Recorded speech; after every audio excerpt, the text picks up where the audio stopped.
12ª entrega de Contra toda esperanza de Armando Valladares. Muy buenos días a todos mis contertulios, bienvenidos a mi lectura.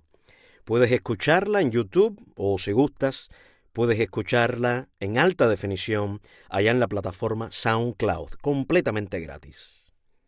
Enlaces en la descripción de este audio. Pues, tremendo lo que acaba de suceder. Ulises, Brito, Boitel y Valladares son capturados después que lograran escapar de una prisión considerada inviolable a cualquier intento de fuga. La más famosa y espectacular que ocurriera en el presidio político, pero que, por desgracia, ¿no? Un barco, el barco que supuestamente los debe de recoger, pues no aparece por aquellos contornos. Y este es uno de los grandes misterios del libro, porque nunca se explica la razón por la que jamás llega a pasar la embarcación. Eso nos lo va a explicar el mismo autor cuando podamos entrevistarlo una vez que finalicemos esta lectura. Es una anécdota muy interesante. Antes de iniciar, compartir con ustedes que existen 4 libros fundamentales en la literatura cubana sobre el presidio político en Cuba bajo el régimen de Castro. Este que te estoy leyendo, está también el libro de Uber Matos titulado Cómo llegó la noche, una biografía impactante escrita por uno de los comandantes de la Revolución Cubana, muy famoso, Uber Matos. Se encuentra también 7 años en Cuba, 38 meses en las prisiones de Fidel Castro, escrito por Pierre Gollendorf, un comunista francés cuyo testimonio demuestra que, de comunismo ni socialismo, la revolución no tenía absolutamente nada, sino que todo era un disfraz ideológico para ocultar la naturaleza castrista del sistema. Todos estos nombres, como el del francés y Uber Matos, pues te van a sonar familiares, porque las líneas biográficas se cruzan también en la obra de Valladares. A Gollendorf, lo mencionan más adelante. Van a ver qué interesante es su historia y cómo es que cae preso este comunista francés. Por último, el libro Dios en las cárceles cubanas, de María Elena Cruz Varela. Dicen, porque no me lo he leído, dicen que es un libro desgarrador para el que hay que prepararse psicológicamente antes de leer. Hay que tener valor. Pero bueno, estos son los 4 títulos fundamentales. Por supuesto, hay más literatura que se ha producido, novelas incluso, pero estos 4 libros son fundamentales para entender el presidio político en Cuba bajo la dictadura de los Castros. Iniciamos un nuevo capítulo físico del libro, capítulo 21, titulado Pabellón de Castigo. Valladares, como escucharon anteriormente, apenas puede caminar y menciona al final del párrafo que tuvo más suerte un tal Sergio Bravo. Enseguida vamos a conocer su historia. Así que nada, damas y caballeros, amigos y amigas, una vez más, bienvenidos a mi lectura. Estamos escuchando Contra toda esperanza de Armando Valladares. Iniciamos.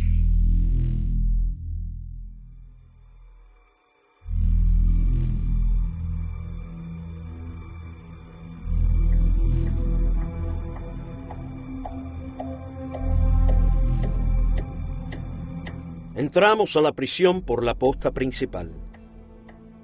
Regresábamos al infierno aquel. ¿Quién sabía ahora por cuántos años más? Estábamos preparados para la venganza que tomarían contra nosotros cuando, apoyado en Ulises y Brito, inicié el ascenso de las escalinatas rumbo a las oficinas de la dirección. Una nutrida recepción de militares nos aguardaba arriba. La pierna me seguía doliendo intensamente, pero tuve más suerte que Sergio Bravo unas horas antes.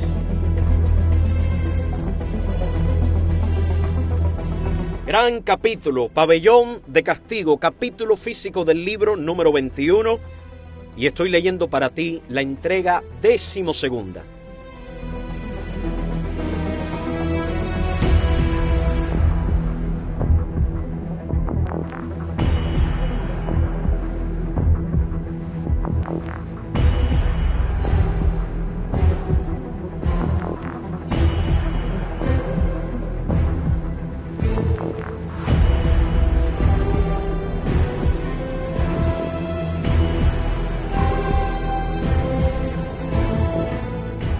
Quizá en el momento en que los guardias se iban acercando a nuestro campamento, allá en las ciénagas, la requisa de represalia en las circulares se llevaba a cabo. Llenos de ira por nuestra fuga, los militares se ensañaron con los presos. Colocaron sacos de arena y ametralladoras apuntando a las puertas de las circulares y entraron empuñando sus fusiles con bayoneta. Hirieron a decenas de hombres.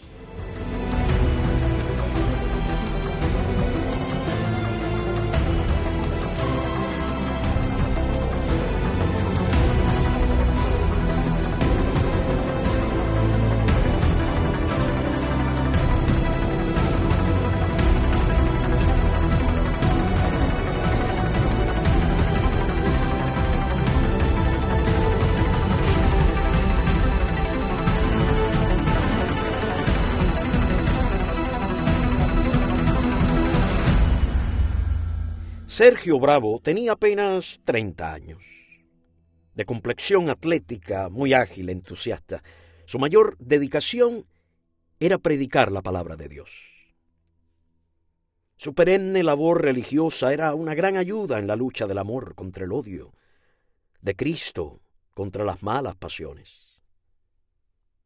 Sergio vivía en el 5º piso de la circular número 3. Hacía algún tiempo y, valiéndose de las más inimaginables argucias, logró entrar hojita a hojita y armar con cuidadoso amor una Biblia pequeñita, de esas que no sobrepasan el tamaño de una cajetilla de cigarros. En un escondite de su celda, muy bien disimulado en la pared, había logrado salvar el libro de las requisas. Cuando empezó el vocerío de los guardias y sus golpes, Sergio, que descansaba en su camastro, de un salto cayó de pie en medio de la celda. Miró hacia el rastrillo abierto y el espectáculo lo horrorizó. Era una carnicería lo que estaban cometiendo. Se lanzó escaleras abajo de 3 en 3 escalones. Al llegar al 4º piso recordó de pronto la Biblia. La había dejado bajo la almohada, fuera del escondite. Con seguridad se la llevarían los guardias. Sabía que los golpes que le darían por retrasarse en bajar serían más todavía. Pero no le importó y regresó a esconder la Biblia. De unas zancadas, sus piernas poderosas desandaron el camino. Entró precipitadamente a su celda con el corazón en la boca, pero logró ocultar la Biblia y una gran alegría lo invadió. Se sintió tranquilo y reconfortado. El libro sagrado estaba a salvo y solo entonces reaccionó ante su situación. Salió de nuevo al pasillo, corriendo veloz la última carrera de toda su vida. Ya los guardias habían comenzado a disparar y el proyectil de un fusil le hizo estallar los huesos de la pierna por debajo de la rodilla. El impacto fue como un hachazo brutal. Mientras yo marchaba apoyado en los hombros de Ulises y de Brito, a Sergio Bravo le amputaban la pierna. Nunca más volvería a correr. Supimos tiempo después que la amputación no era necesaria, pero la cirugía para la reconstrucción de la pierna era demasiado trabajosa para los médicos militares y simplemente decidieron cercenársela.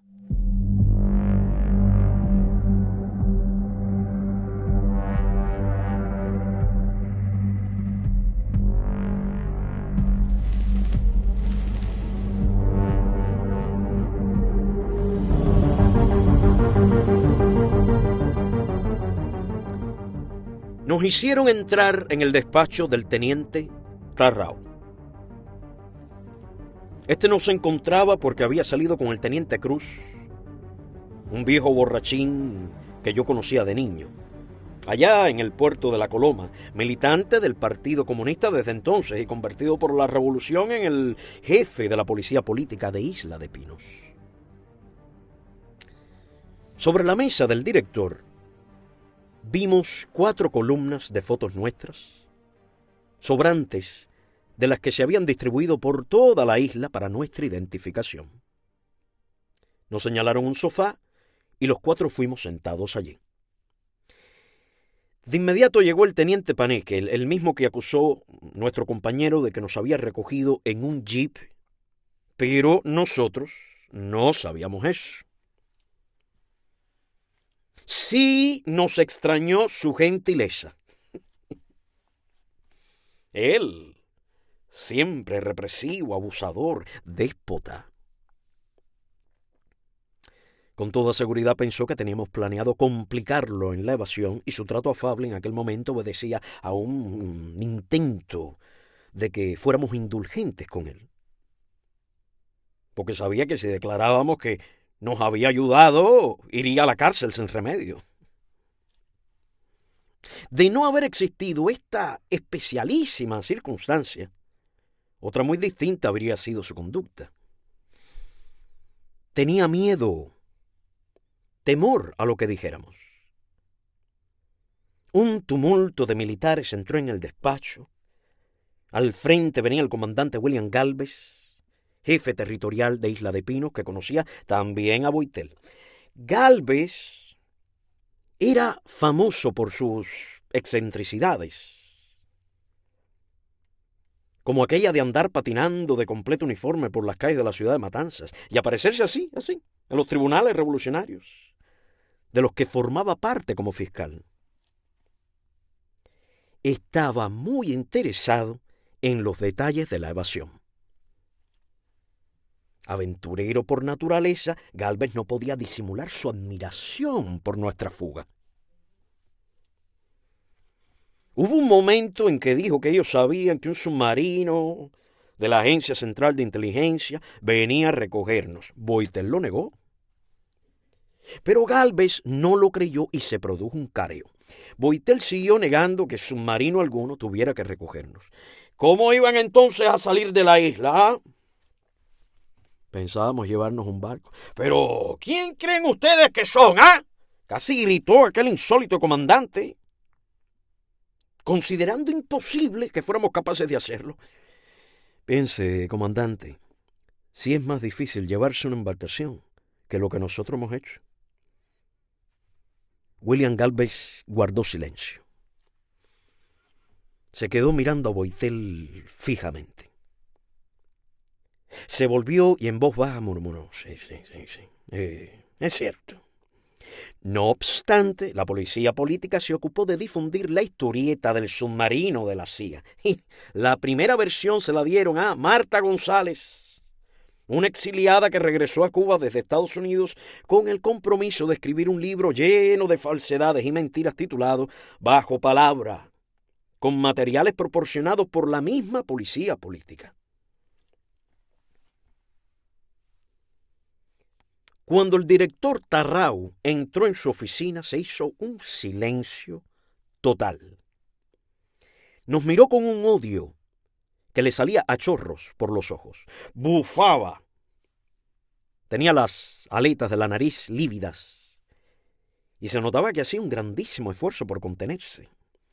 Ustedes van a saber ahora.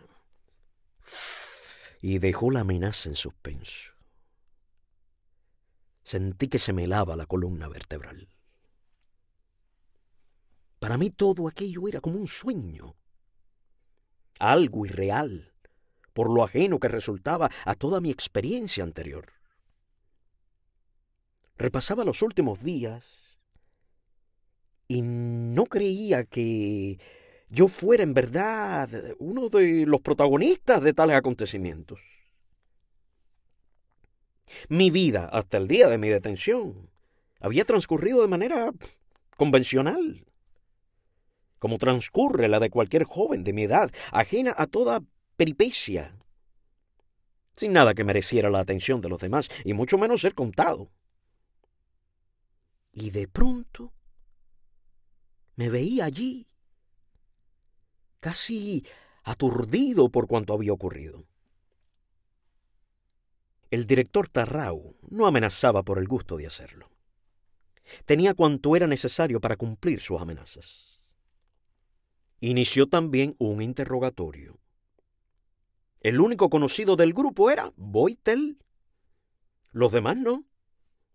Y hacia él iban todas las acusaciones. A él le exigían las responsabilidades. Y para él había un odio especial expresado personalmente por Castro en muchas ocasiones. En la mirada de Tarrau, el rencor hacia Boitel era evidente. No podía olvidar las amenazas de Castro de encarcelarlo si Boitel escapaba. Me parecía que la responsabilidad de aquel hecho debía ser compartida, como compartimos la esperanza de lograr nuestro objetivo. Por eso tomé la palabra y le dije a Tarrao y a Gálvez que Boitel no era el único responsable, que desde mi celda se había efectuado la fuga y que yo había cortado los hierros de la ventana. Brito y Ulises se responsabilizaron también del intento de evasión. Boitel sonrió con satisfacción. Podía estar seguro que sus compañeros no le fallarían en ningún momento. Aquí todos tendrán que asumir responsabilidades. Los 4 van a pudrirse en las celdas de castigo. Jamás saldrán de allí. Se van a arrepentir de esto que me han hecho.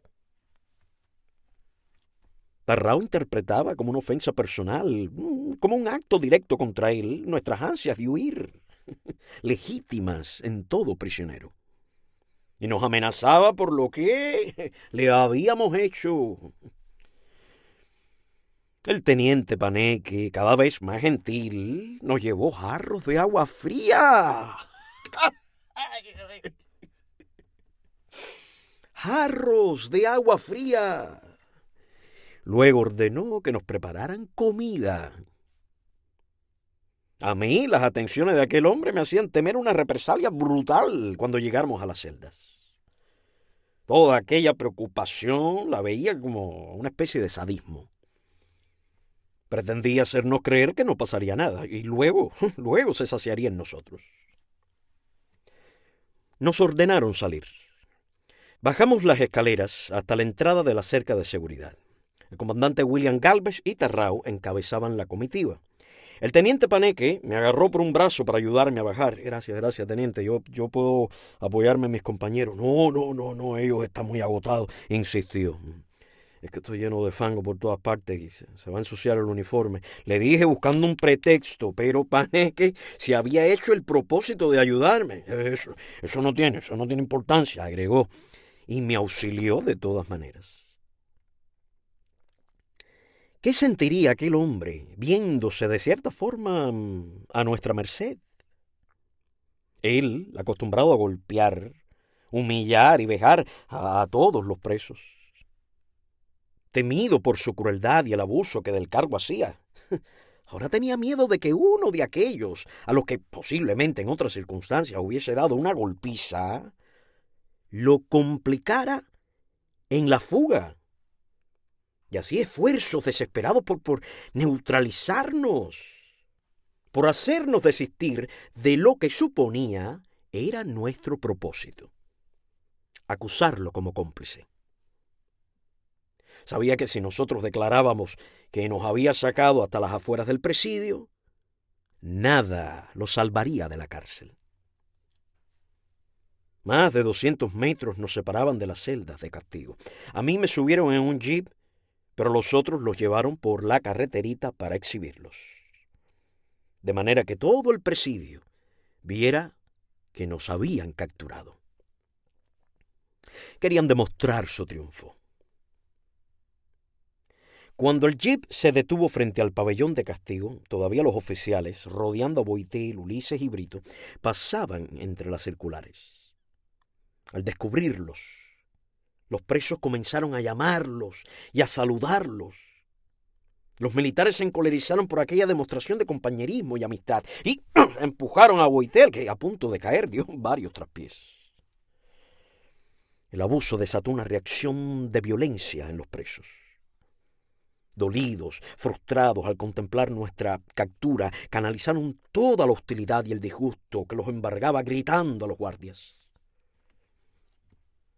El comandante Gálvez se llevó la mano a la portañuela y sacudió los genitales hacia los presos. Una voz se destacó entonces, la de Ubaldo Álvarez, Manino, uno de los más valerosos y jóvenes del presidio, y que había sido compañero de Gálvez en la lucha contra Batista. «William, te habla Manino. Tú eres un cobarde. Entra aquí a empujarme, ¿ah?» Sin duda alguna que identificarse de aquella manera para luego gritarle cobarde y retar a uno de los que podían disponer de la vida de cualquier preso sin ninguna consecuencia era un acto de valor. Manino era un valiente. El comandante Gálvez, frente a la gritería de los presos, perdidos los estribos, se inclinó en el bordillo de la carretera, recogió algunas piedras y las tiró contra las ventanas de las celdas. Cuando llegaron a donde yo estaba, aún los perseguían los gritos de los presos. «Tengo necesidad de ser visto por un médico», les dije. El comandante Gálvez me miró indignado. «Todavía tiene el cinismo de pedirnos asistencia médica». Cuando estuvimos reunidos, nos llevaron al primer salón donde estaban las celdas de castigo.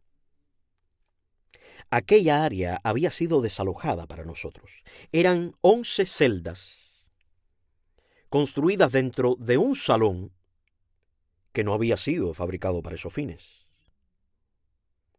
El alto puntal de la antigua construcción permitió levantar celdas de 1 o 2 metros y cuarto de altura. El techo era una malla de acero de huecos grandes, como las usadas en las cercas del presidio. Desde estas mallas al techo del salón había espacio suficiente para que los guardias pudieran caminar por encima y mantener así una vigilancia total de los castigados. Las puertas estaban cubiertas por una plancha de hierro soldada a los barrotes.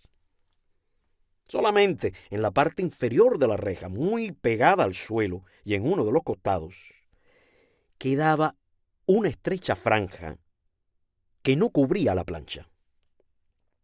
Era la pillera por la que metían el plato con el rancho. En un rincón, en el centro de una ligera concavidad, un agujero hacia las veces de letrina. Y un pedazo de tubo doblado encima era la ducha. La llave que daba paso al agua estaba afuera y la controlaban los guardias de posta. La celda estaba totalmente vacía y la cama era el piso de granito. Medía unos 2,5 metros de largo por 2 de ancho. Años después conocería muchas celdas de castigo, pero ninguna individual mayor en tamaño que aquellas de Isla de Pinos. Fui destinado a la número 1, Boitel a la 3, Ulises a la 5 y Brito a la 7, con una celda vacía entre cada uno de nosotros. El teniente Paneque, con 2 guardias, se ocupó de mí. «Tiene que quitarse toda la ropa, una orden superior». Lo dijo sin su arrogancia y despotismo habitual. Quería manifestarse en toda oportunidad como el bueno. Era una manera de pedir indulgencia. Seguía pensando en la posibilidad de que la acusación contra él estuviera entre nuestros planes. Pienso que no se decidió a tratarnos el tema directamente porque siempre estaba acompañado por otros militares. Ni una sola vez le permitieron quedarse a solas con nosotros. Luego de conocer lo ocurrido, estoy seguro de que era vigilado, y por ser miembro del partido, no lo encarcelaron, en espera seguramente de que nos interrogaran. Sentado en el suelo comencé a desvestirme. Los que nos capturaron no tomaron siquiera la precaución de registrarnos, y todavía llevaba sujeto a la pierna, con la banda de caucho, el cuchillo, y también bajo la camisa el chaleco con los frascos de vitaminas, tabletas para purificar agua, fósforos, etc. Ni siquiera la ropa interior me dejaron conservar. Totalmente desnudo quedé allí, en la oscuridad de la celda. Hacía frío y lo sentía. La pierna me dolió muchísimo y seguía igual de inflamada.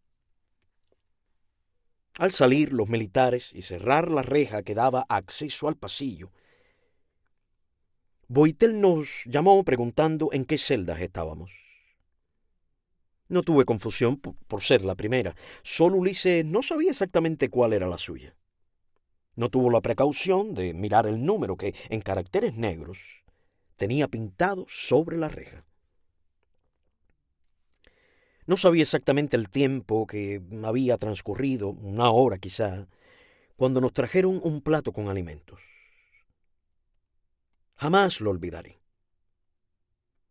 Arroz blanco y carne rusa en conserva con patatas. No era la misma que llevaban a las circulares, por supuesto, sino la que preparaban para ellos. Después de la comida se presentaron varios oficiales con uniformes para cada uno de nosotros. Nos ordenaron que nos vistiéramos porque iban a sacarnos. Apoyándome en Brito y en la pared, caminando solo con un pie, dando saltos, atravesé el patio interior y salimos al salón.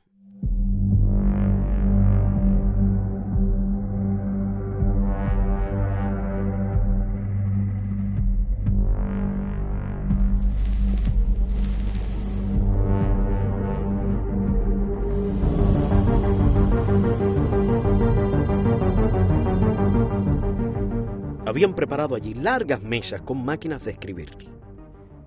Decenas de militares nos abrieron paso.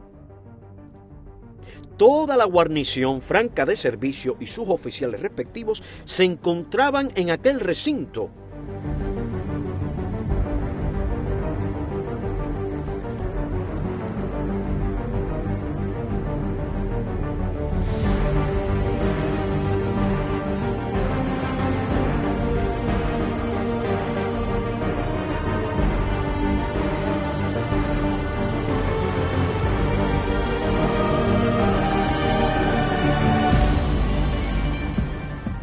Una señora de mediana edad estaba sentada frente a una máquina de escribir. Era la jueza de Nueva Gerona, que iba a instruirnos de cargos.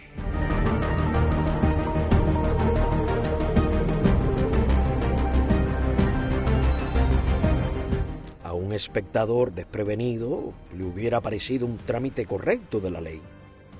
Claro, la instrucción de cargos fue hecha, pero nosotros jamás concurrimos a juicio. Un día nos llegó la sentencia del tribunal. Nos condenaron a 10 años más de cárcel por el delito de quebrantamiento de condena y daño a la propiedad del Estado, cometido al cortar los hierros de la ventana.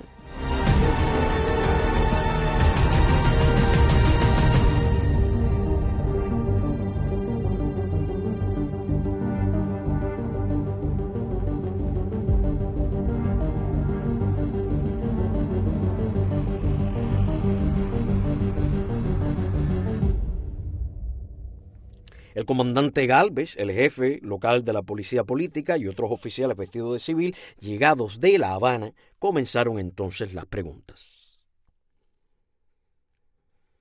Los de la policía política trataron de que les dijéramos la forma en que habíamos obtenido los uniformes, las hojas de cegueta y todo lo demás.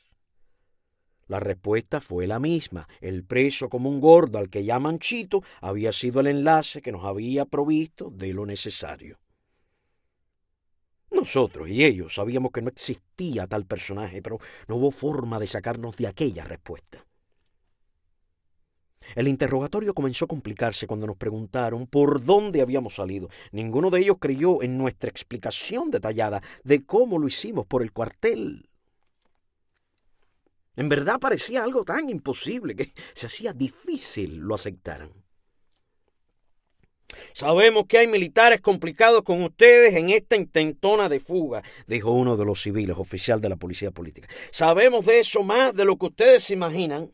Ustedes fueron sacados y dejados fuera del cordón ya sin peligro, agregó.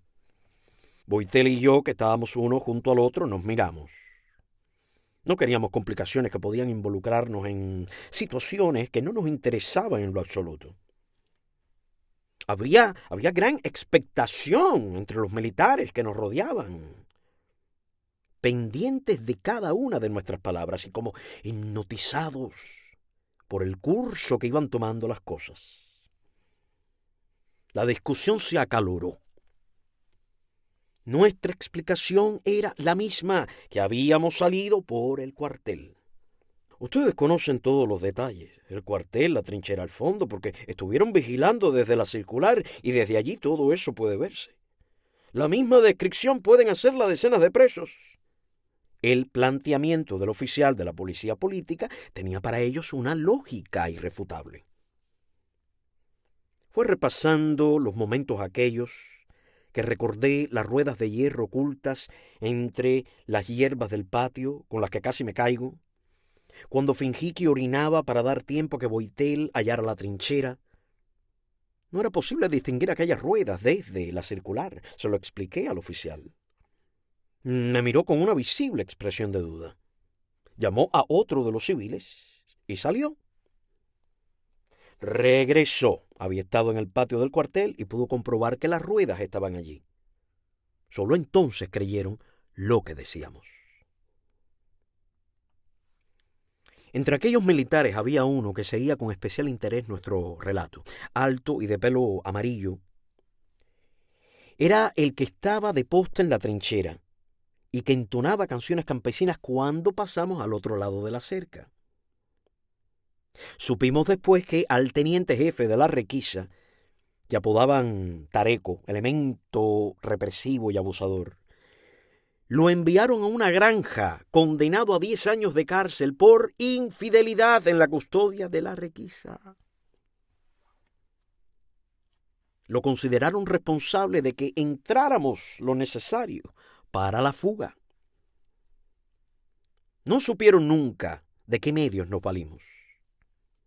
Solo ahora, después de más de 20 años, se dan a conocer en este libro. Nos devolvieron a las celdas y nos desnudaron otra vez. No cerraron la reja y aquel detalle despertó mi atención. Estaba sentado en el suelo. Afuera se escucharon voces de varios militares que se acercaban, 3 o 4 de ellos, o 5, no sabría decir exactamente cuántos. Aparecieron frente a la celda abierta. Ya terminados los interrogatorios y todo el papeleo, iban a ajustarnos las cuentas, a cobrarnos el haber intentado escapar. Como la bombilla del pasillo daba a sus espaldas, no me percaté de que iban armados con gruesos cables eléctricos trenzados y palos. ¡Levántate! Que se te van a quitar las ganas de fugarte para siempre.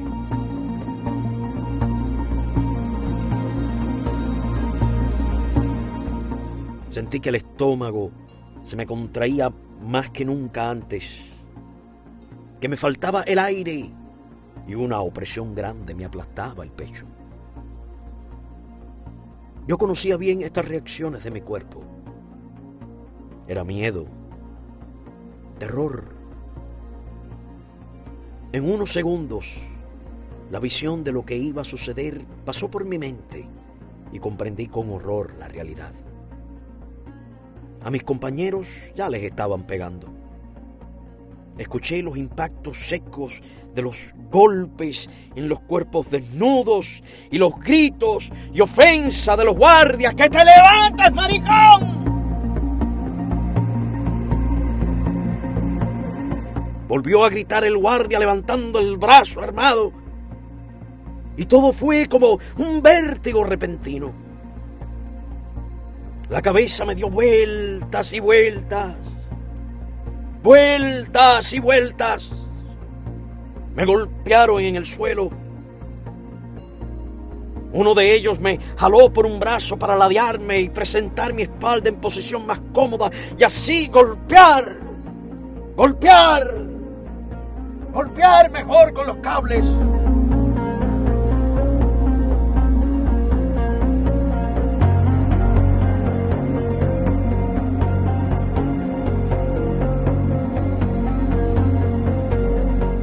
Los golpes me producían la misma sensación que si me pegaran a la carne un hierro al rojo vivo. De pronto sentí el dolor más intenso, indescriptible y brutal de mi vida. Uno de los guardias saltó con todo el peso de su cuerpo sobre mi pierna rota e inflamada. Los dolores de los golpes no me dejaron dormir aquella noche. La espalda me ardía como si estuviera encendida y el dolor de la pierna era casi insoportable. Se cumplía así la amenaza del teniente Tarrao, hecha solo horas antes en su despacho de la dirección.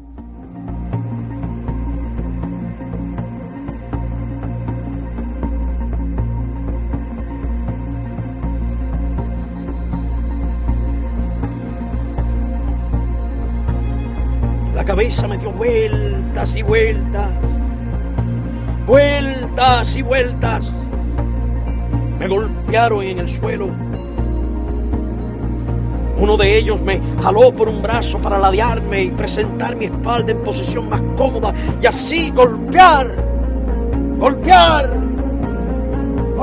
mejor con los cables.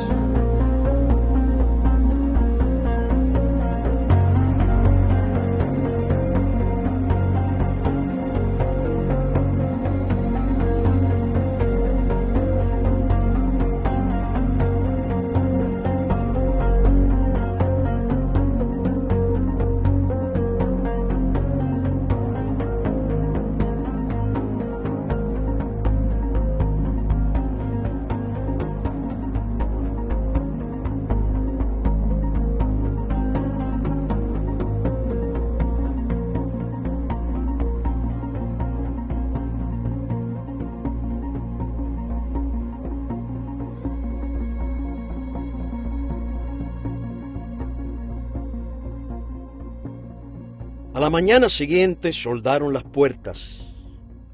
El teniente Cruz, jefe de la policía política, nos dijo que era una orden personal de Castro y que supiéramos que nos quedaríamos años en aquellas celdas.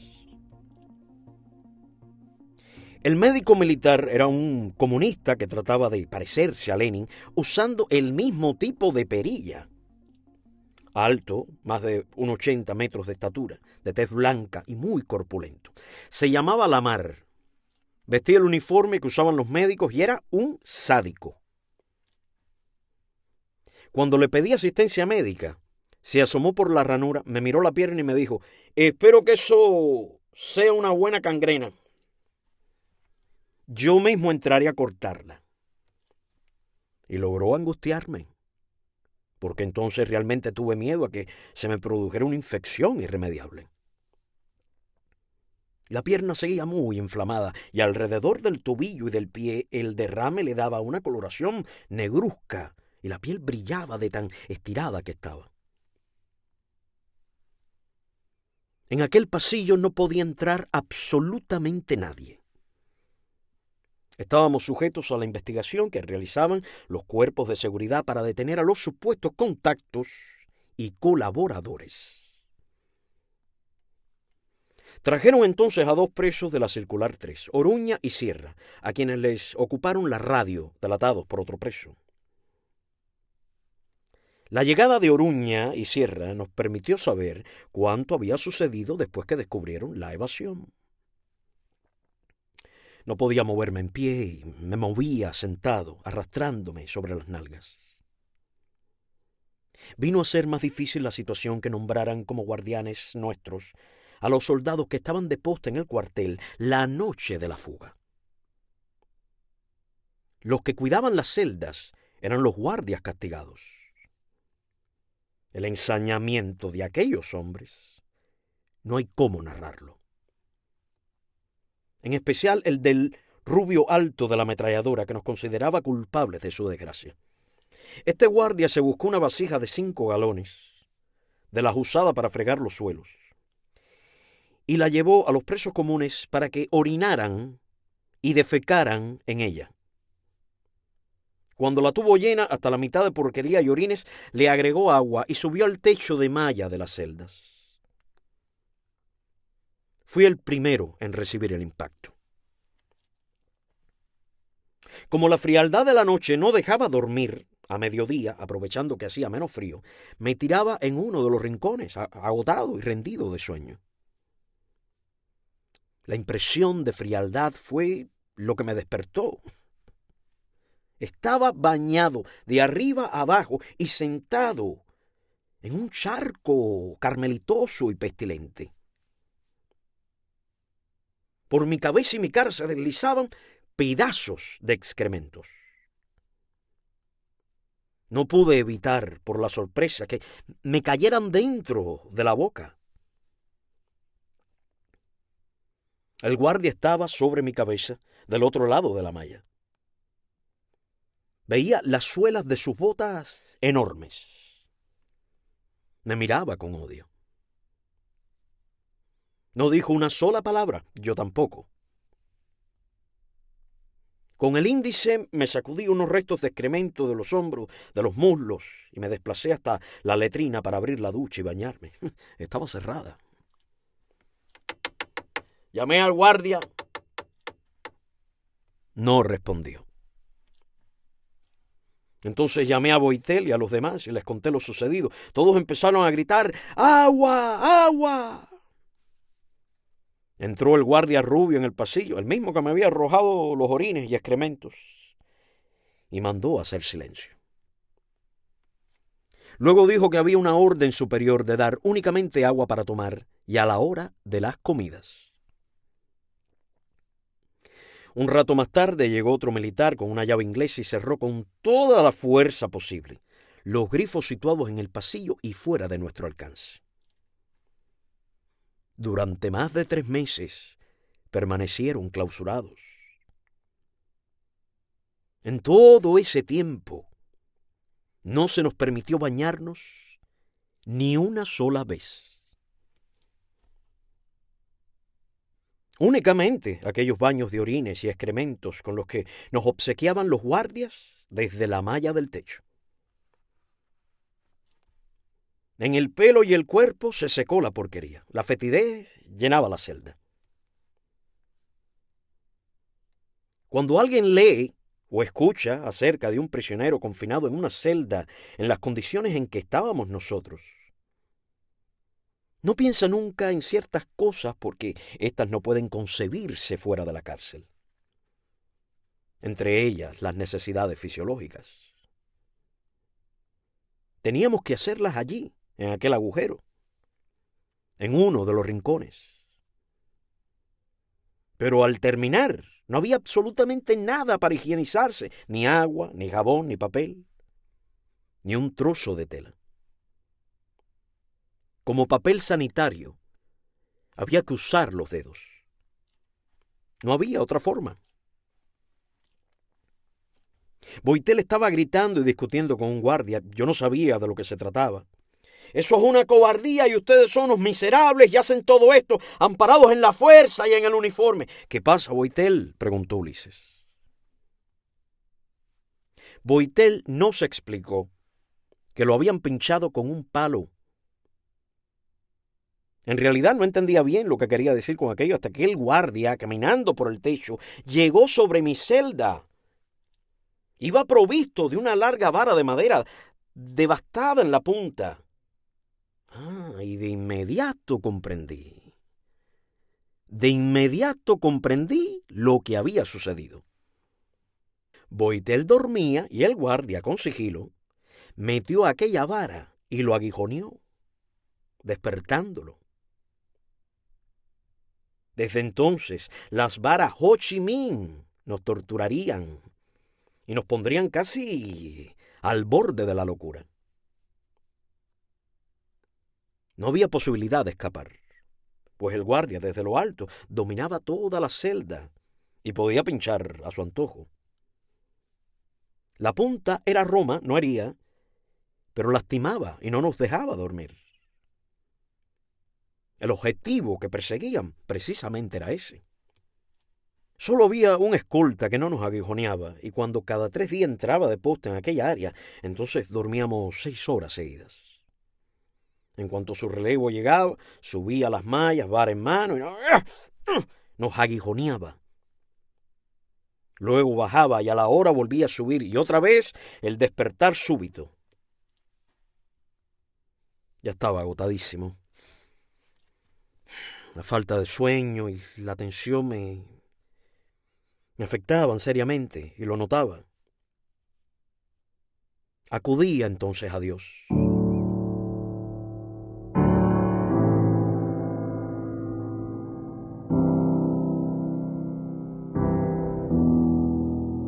Mis conversaciones con Él terminaban en un fortalecimiento espiritual que sentía me brindaba nuevas energías. Nunca le pedí que me sacara de allí. No creía que Dios debía usarse para esas peticiones. Solo que me permitiera resistir, que me diera la fe y la fortaleza de espíritu necesarias para soportar aquella situación sin que enfermara de odio. Únicamente le rogaba que me acompañara,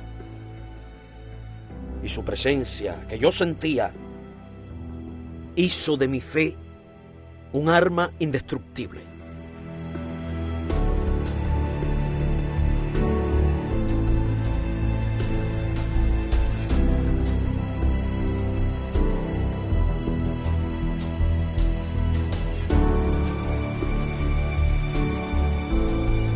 Contra toda esperanza, de Armando Valladares.